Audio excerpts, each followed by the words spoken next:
Okay, hello. I'm Mark Usher, and you can probably tell by my text-heavy, old-fashioned slides, I'm not based in the design profession. Human geography, and I actually take a historical, conceptual take on urban design and green infrastructure. So I have tried to shoehorn some immediate relevance in the last slide for you guys, but I'm really interested in looking at how material forms shape social norms, to use the terminology of Paul Rabinow, the anthropologist of urban design. How urban design is shaping our social and political organisation. I'm more interested in how they're co-produced, how politics and design is co-produced. So their research, I'm looking at waterfront design and environmental planning in Singapore. And I found myself being drawn further and further into detailed design specs of green infrastructure, looking at mundane design features, such as gabion walls, geotextile lining, and naturalised contouring. And I realised that by looking at these give me a different perspective on broader issues such as state power, territorialisation, and economic restructuring. So today, I know we've only got 10 minutes, but I just wanted to give an overview about how I think looking at green infrastructure has been important in terms of transforming and understanding three key aspects of urban life. That is space, the state, and the subject, as you might know, the citizen.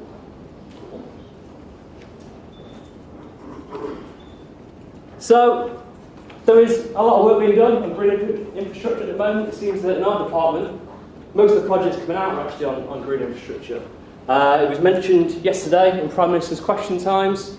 But I think my argument is that it's marginalised political factors. So I've only used the Arab's report, Cities Alive, here as an example.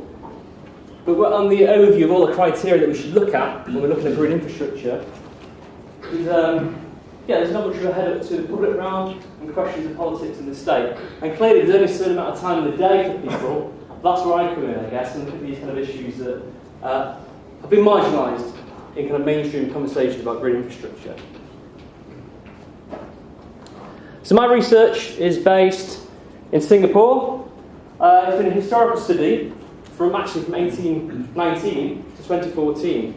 And I've been interested in looking at how, because Singapore is very famous for its its rapid programme of infrastructural development since it became independent in 1965 from the British colonial administration. But what interested me, as part of this broader narrative around infrastructural development, was how Singapore shifted their infrastructural approach to water. From the 1970s, what we see here on the left, these big trapezoidal canals were rolled out throughout the 1970s, all over the territory of Singapore. And all of a sudden, in the 2000s, we started to see these same canals being naturalised. And I was really interested in thinking about the drivers and consequences of this infrastructural shift, this infrastructural change. And clearly, there's all the usual suspects associated with green infrastructure. So it was based around ideas around flood control, also around biodiversity, regeneration, all the usual suspects. But what interested me was that actually the Singapore government were quite forthcoming about this. It allowed them to govern more effectively. It allowed them to govern the citizens, the population's relationship with water in a much more subtle way, allowing for a process of decentralisation, political decentralisation.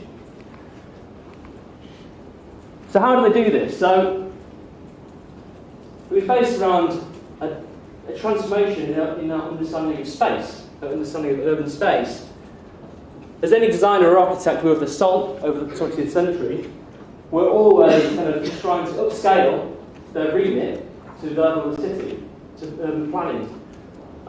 It's been a perennial challenge of urban design, I guess, back to where Le Corbusier tried to upscale his own profession through CIAM to the urban level. This has been ongoing since.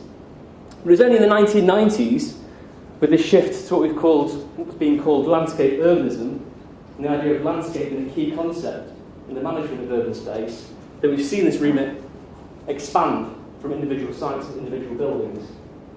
And interestingly, with this concept, it does provide a language to transcend administrative boundaries as well as geographical boundaries through ideas around integration. It's a fuzzy and ambiguous concept, and it's allowing for the linking of different departments at the urban level. So in Singapore, we start to see this in 1992, the blue and green plan, which is popped up here. But we started seeing ideas around naturalisation start to occur around this time. They wanted to increase waterfront space from 140 kilometres to 300 through this plan. And also, importantly, include landscape architects in the urban design process in a much more expanded scale. The second aspect of green infrastructure, I think, is worth keeping in mind, is it's always been connected with ideas around governmental reform. So it's exactly these ideas around landscape principles and ecology that has justified and legitimised this decentralisation of the welfare for the state. Look at the work that Jane Jacobs was doing in the 1960s, where it's sometimes actually overlooked, but key to her arguments was the emerging ecological science, ideas around complexity. And her argument was that we can't have one centralised authority that can necessarily manage the complexity of urban life.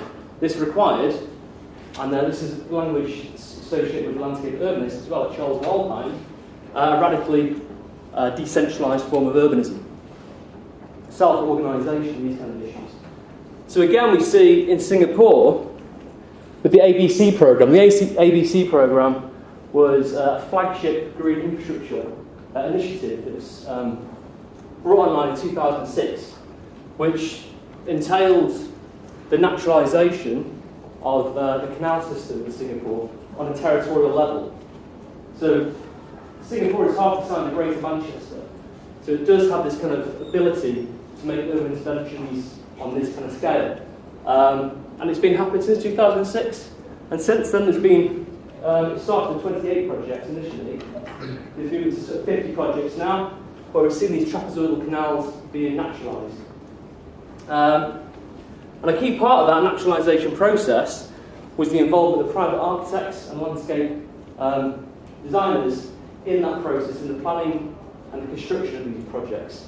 But also, I think more interesting is they introduced legislation as part of this shift in 2004 that made water no longer the property of the state, so you couldn't source water anywhere in Singapore without permission from the state authority. But from now on, you could collect water yourself. Also, reservoirs are opened up to public use. So the idea was then to introduce non-governmental organisations into these different projects to manage these sites themselves, basically through civil society. So we start to see the state being reformed as well through these projects. This is again emblematic of the general approach to green infrastructure. And finally, I guess the thing that interests me the most is how this is also based on the transformed idea of a citizen, ideas around citizenship. So the causal link between urban design and emotional manipulation is no secret. It's sort of fairly common now in popular discourse around urban design. So we have Charles Montgomery, who wrote a really key book right out in 2014, looking at emotional engineering, but also goes back to urban designers such as Kevin Lynch as well. But I guess what interests me is that as we've shifted this idea around landscape, ideas around landscape from landscape architecture have started to enter the mainstream of urban planning. So landscape architects have always been interested around ideas around the genius of place and cultural management. Landscape is a subjective concept at the end of the day. So this has allowed these projects to try and, more or less program urban space on a scale that I've not seen before. And this is why Charles Waldheim again is talking about the landscape architect being the urbanist by age. And so in this project, in Singapore, we start to see, social learning programs being instituted through these projects themselves as well. So citizens have been included in the actual design process themselves, and landscape architects have been asked to try and inculcate ideas of responsibility and respect around water through bringing citizens into interaction with the physical water itself. So basically water's been used as a technology of government. So why is this important? I guess for three key reasons. First of all, when we're looking at green infrastructure, we should remember to pay attention to the political drivers that are involved here. This isn't implicit, this is explicitly outlined in Singapore at least. It should also encourage reflection on roles as landscape architects, designers and planners, and ways that these professions allow for different ways that government can be enacted. And third of all is the public realm is a design problem. It's a problem of design.